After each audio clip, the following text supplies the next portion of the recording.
Welcome back, everybody. You got Will and I-Man here from the Block Runner, MetaZone, Rowie, and MScribe, and today we got some Bitmap updates. Joe, dude. All right, so it looks like nearly 40,000 owners. What is happening, dude? Yeah, what is happening? It was like on quite the freeze for almost a year. Not a year. Maybe No, it was like 3 to 4 or 5 months. Yeah. Hovering around like 33, 34K or something like that. Yeah. And all of a sudden this resurging, right? Yeah, almost like 20-30% of people sent all their bitmaps to good old Jeff. To Merlin. Yeah. And the seal. I think, are they all mostly still there? I mean, probably a lot of them are still there. Yeah. Last I checked, it was like 200,000. God damn, that's a lot. Only dude. 200,000, dude. Well, that's quite the stockpile, right? Over there on the side chain to Bitcoin, and you can build a bunker with that, dude. you can do a lot of things with that much property, right? So it was quite the spectacle to witness. Like when Merlin first deployed, I don't know, probably like 7 or 8 months ago or so. And yeah, it's like billions of dollars worth of like layer 1 value just traversed. Yeah. Well, I guess the technical word is bridged straight into that environment, right? So including a large portion of Bitmap. So around that time, we were doing like weekly Bitmap updates and like keeping track of this this onboarding of new holders. But for the first time, we saw that like in the reverse direction, right? Because because there was an airdrop and everyone was disappointed, and they're like, "Let me get my assets out." It's like, well, I guess I could use the airdrop money to get my assets out, and then you kind of left with practically nothing.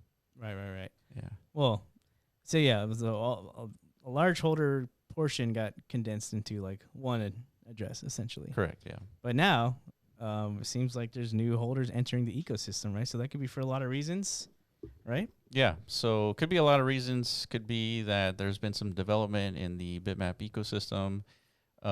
There is this pump.fun situation happening that's going to be airdropped to some Bitmap holders. If you're holding 3, you're going to get this airdrop.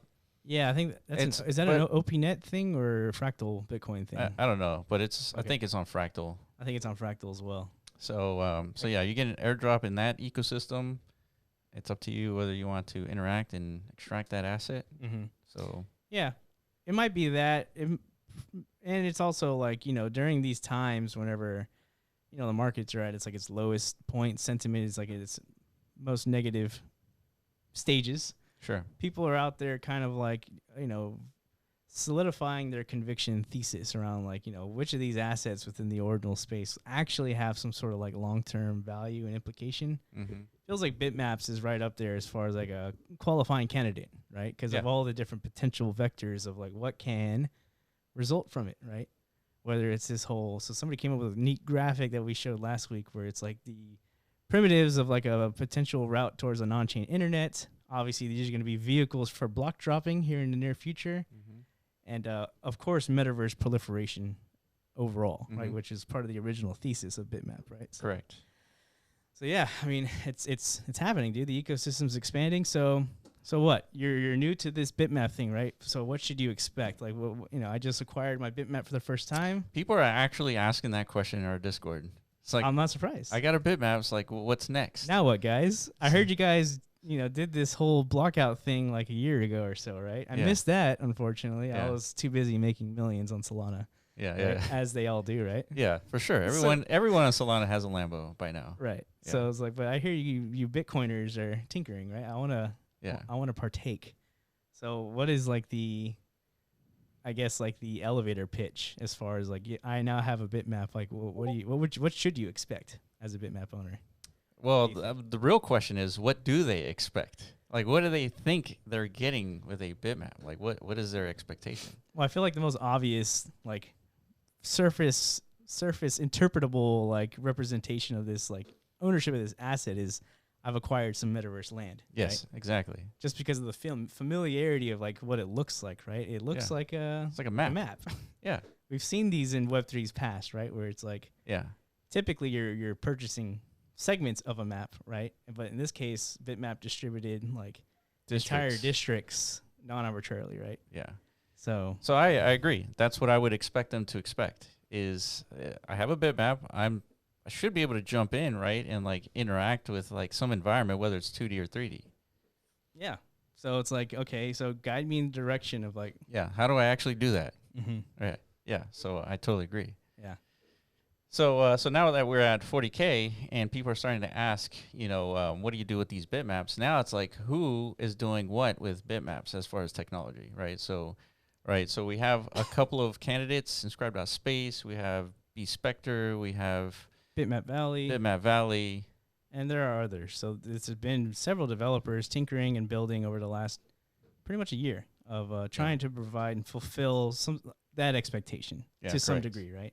Everybody has their own unique interpretation as far as like what components are valuable, what components need to be on chain, and what have to be off chain in order to achieve some sort of optimal user experience, right? Because the metaverse is a complex situation, right? It's you don't want to pigeonhole something as grand as a virtual digital existence layer to like one single development approach, right? You want to have it as open and flexible and dynamic as possible, right? Because we're going to demonstrate to you why that's a good idea, right? Because that introduces opportunity for developers to actually introduce real breakthrough stuff, right? Yeah, and you can't really know what is going to be that breakthrough thing where there's tons of developers, tons of users, tons of everything, right? Because that's what you want. Because otherwise, how are you going to attract users to like the biggest metaverse on Bitcoin, right? If you don't have developers, you don't have like any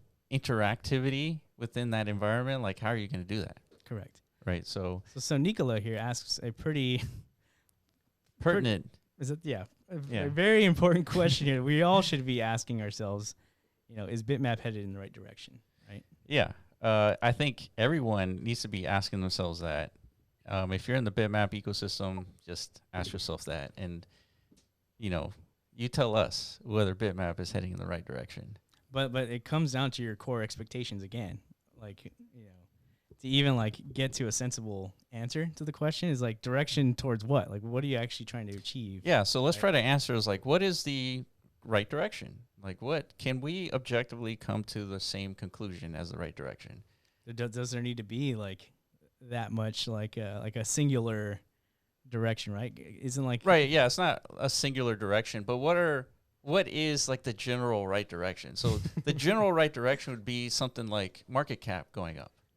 In the context of like what goes on in Web3 and like people on crypto Twitter, when they ask these questions, that's what they're really asking, right? Is like, is Bitmap headed in the direction towards like a top 10 placement in like all speculative assets within this like industry, right? Yeah, that's what they're really saying. But other people have different interpretations as far as like for sure, and you should. Everyone is going to have a different interpretation of what the right direction is. Yeah, and you should go forth with that direction. right. You should go forth because it is a data point on whether to do that because it was right or not to do that because it was wrong. Correct. Right. So we want everybody to experiment in their right direction. Exactly. But I think it's important to kind of outline what is generally a good direction. So when market cap goes up, that could either be like a bunch of degens pumping a token and market cap goes up, or actual utility, value being manifested by the community. Yeah, like the result of a number go up situation isn't rooted on like the number of influencers all caps saying like that this is the next big thing, right? It's like an actual representation of value accrual. Yeah.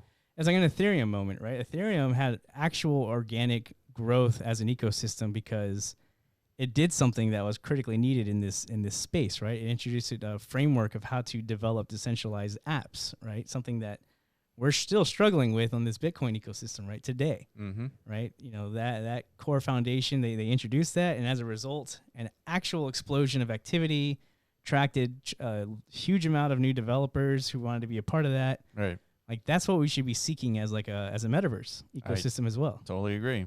Yeah. So what are the actual foundational components of that, right? It's introducing like new frameworks like DMT. So there's another tweet here.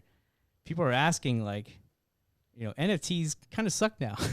Right? Yeah. It says NFTs died because people stopped innovating. It says shit got boring. Minting from same generative templates with the same dogshit traits. Yeah. NFTs will come back, but they won't be the same as you recognize them. Correct. Who is building the future of decentralized JPEGs?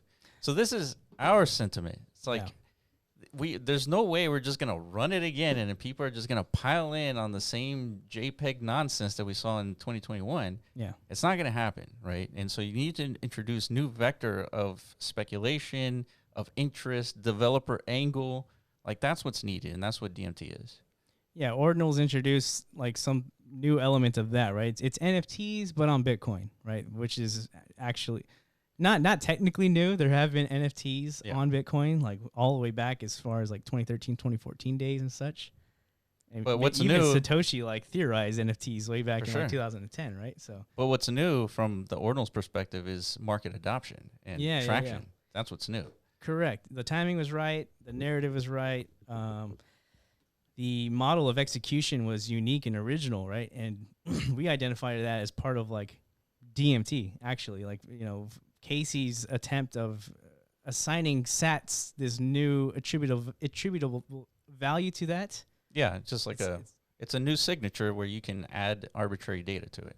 Yeah, like that. That act itself is like a component of what you would expect out of like a DMT, you know, initiative, right? So like that is why it was so interesting and it gravitated and pulled so many people in. Same with Rare Sats, same with Bitmap, right? Yeah, exactly. When I first saw Bitmap, I was like, holy shit, a metaverse has never been manifested in this way before. Yeah.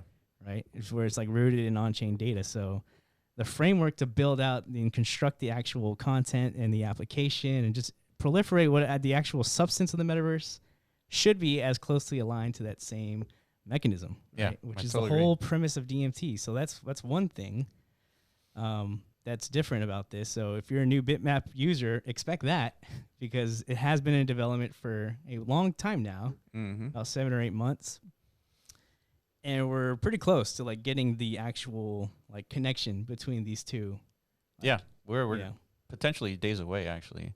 Yeah. And so what does that mean? So you're saying DMT, you're saying like new words. New words. Like what are you really saying, man? So ultimately it's you have your bitmap, there's data within that bitmap, and that data can be used to generate digital commodities of anything that you can think of, from trees to like complex applications to basically anything. Yeah.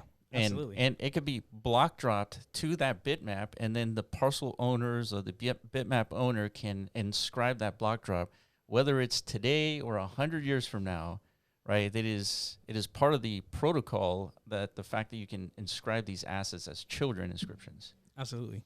So yeah, that fulfills one vector of expectation as far as like, are we in the right direction? There's definitely something new happening here, right? So that's like, check that box. Now it's like, are things sustainable? That's a big one. Yeah. So what does sustainability actually mean? It means when you're building on Bitcoin, you need to build in the sense that it has to, if it works today, it should also work 100 years from now. Yeah. Right? Because if you're not doing that, then you're sort of you're holding yourself down to like an existing like server kind of supporting this ecosystem, or an existing sort of human supporting this ecosystem. But if you're leveraging kind of like the protocols of Bitcoin and specifically the protocols of Ordinal, and you're using those protocols to drop assets to those users, whether it's today or 100 years from now, that is the longevity that you need in order to make this sustainable. Correct. And so we got some vectors of sustainability there, but also the reality of like how difficult and expensive it is to develop these 3D environments. Like there's a lot of missing context for that. Therefore, we need economic models that support developers and builders. Yeah, 100%. And not only that, landowners. Like it is a very multifaceted like economic system that needs to be like worked towards, right? That is like a foundational pillar, and that's going to be the main reason why we're going to have like Ethereum-esque activity and a developer attraction within a Bitmap ecosystem, right? Yeah, because what attracts developers to an ecosystem is the ability to build and create value, liquidity.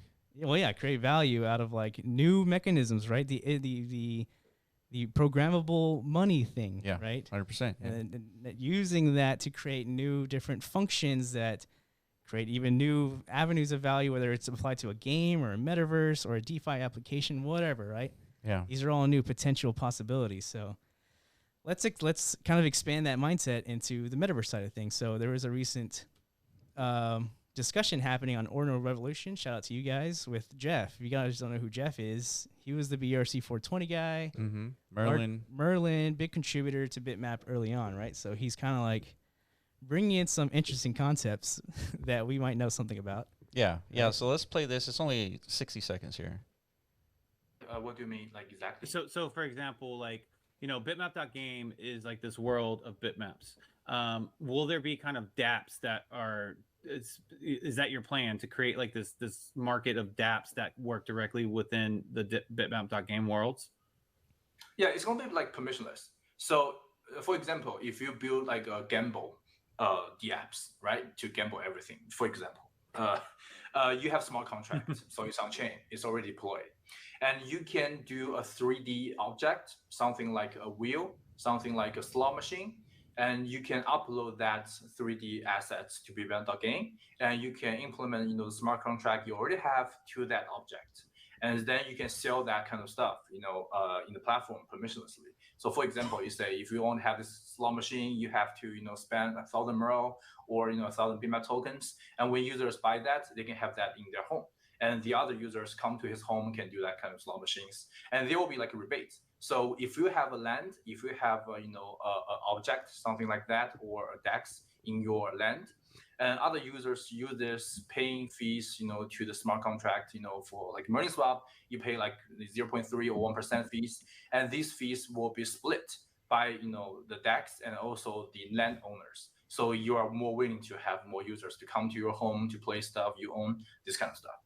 Oh, wow. I didn't even think about that. So Fascinating.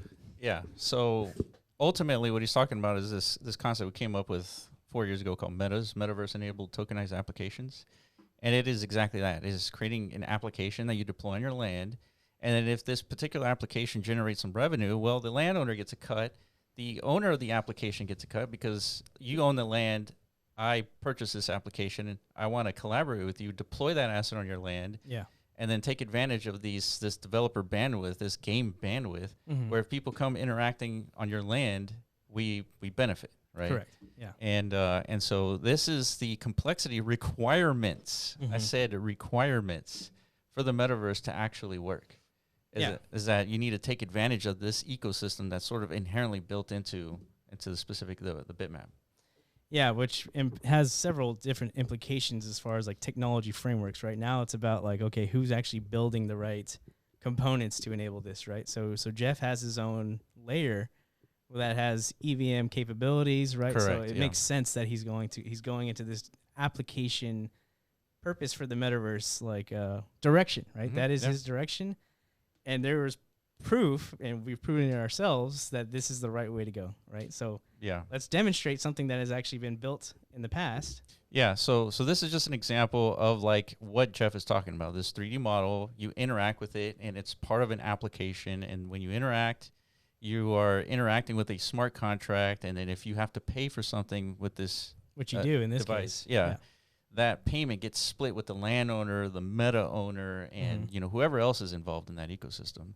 Yeah. And so here's a tweet by Iman. It says that DEX machine. So Jeff was talking about a DEX deploy. Yeah.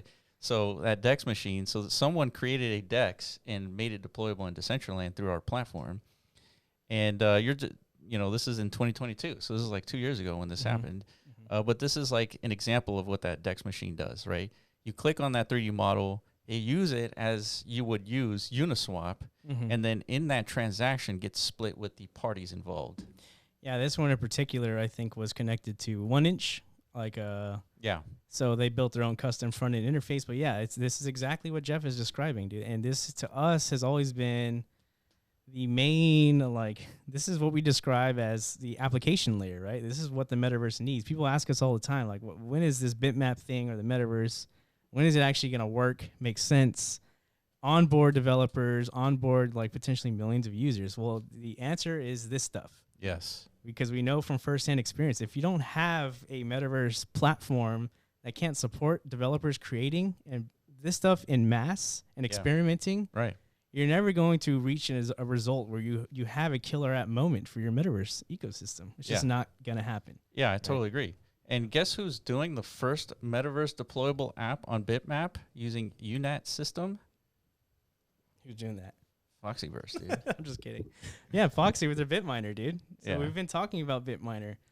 So they align and understand this just like we do, right? So, they're incorporating this idea of a digital asset, a 3D application in a sense where, multiple parties are partaking in this and there's like earning abilities, like by interacting with this thing, hosting this thing, whatever, onto your bitmap. So we're kind of taking that concept. It's obviously rooted in like our foundational design as far as like what Bitmap OS is going to be. Mm-hmm. And that is what we've already introduced in our last podcast, going to be what supports the Natrix, right? Yeah. Which is our upcoming Bitmap fully distributed, environment. That's right. And so what you're looking at here is just like one example of this Bitminer, but this 3D model is going to be unique using the DMT UNAT system. And then it's going to uniquely excavate Foxy tokens at a unique rate, right? So your Bitminer is going to like extract at a different rate than mine. Correct. And so all this is based off of block data. Yeah, so this is another example of a meta, right? So get familiar with that term because we're going to popularize it again because this is what the metaverse needs. We need more metas. We need more tokenized applications. Right? Yes, absolutely. This and the frameworks need to be, well tested, well understood, and well applied, right? In order to give confidence to new developers to like participate and partake in this this new ecosystem model, right? Yeah. So this is like the metaverse has never really had its big breakthrough. It hasn't really had a mania. It had like an initial like shock awareness stage where like, Meta pivoted to, or Facebook pivoted to Meta. Yeah. But nothing has been produced within the metaverse to actually garner like a real mania in the same sense, like, Ethereum unlocked smart contracts, which resulted in ICO manias, NFT manias, yada, yada, yada, right? So this is what the metaverse is missing. Dude, where are your laser beams, dude? I'm coming in. All right, so what you're looking at here is kind of like the quick updates that we've done. But yeah, so this is a real bitmap, and each of the parcels are real parcels. And so there's going to be a land distribution event happening in a couple of weeks. And ultimately, if you own a parcel, you can deploy content on there, and that content could be applications, could be revenue generating assets, so businesses as ordinal inscriptions, and yeah, so this is kind of like the early stages here. And here's Iman with the laser beams. Yeah, exactly. So there's these, this is deployable content. So over the coming weeks, we're going to demonstrate exactly what we're talking about, right? With content that functions as an application would. Yeah. And kind of like paint the picture as far as like as a developer, how you can build an ecosystem within these types of bitmap environments where multiple land hosts are partaking in like an actual ecosystem in development, right? And the point of that is to align incentives for everybody who's part of that ecosystem, right? Bitcoin doesn't work unless there's an incentive mechanism that aligns everybody's cooperation and participation. Exactly. Nothing in crypto, and you can't have decentralized anything without the proper incentive mechanisms, right? So part of like designing these individual components of like metas that can cohesively result in something productive, like a game or whatever, right, is making sure all the different parties involved in not just building these apps, but also hosting them, marketing them, onboarding new users, supporting the apps themselves, because, as we know with apps, they require updates, maintenance, correct. So there's a lot of complexity in this, right? But it needs to be this complex if we're ever going to get to a real sensible metaverse ecosystem that has real value. Right? Yeah, eventually the metaverse is going to compete with the GDP of nations. So in order to do that, you need to create an environment where developers can generate some income, and then not only that, have the ability for landowners to generate income. Correct. And so we have like the beginnings of like the infrastructure of that with the bitmap. So yeah, it's all coming together. It's in the beginning stages is going to be again happening as through a land distribution event pretty soon. So yeah, so kudos to Jeff for I guess kind of like kickstarting this conversation, because I wasn't expecting him to so eloquently like describe a meta without actually saying the word meta. It's like, so he's spot on with his like analysis and prediction, and his direction, right? And we're aligned. We're also building in that same direction, right? Yeah. So yeah, it's the only way. The application layer is the most important layer for building the metaverse. Yeah, so you guys who are new to bitmaps, you just bought your bitmap. So what does that mean for you? I guess hold on for the ride. Yeah. There's a lot of like developments, obviously, that are going to take place to get us to a point where we are now to an actual sustainable future for the metaverse, right? That's right. But that's the whole point of this. It's something worth witnessing, kind of like witnessing, you know, if you're there early to Ethereum and you got to witness like all of its, you know, Like, its success down the road. yeah. Like you were in a good spot if you were there, right? That's where you want to be. Yeah, absolutely. All right, guys, that's it. Stay tuned. There's going to be a lot more discussions on Bitmap, a lot more, DMT updates, of course. And if we miss anything in today's discussion, let us know in the comment section below. And appreciate you guys for watching, and we'll catch you in the next video. Peace.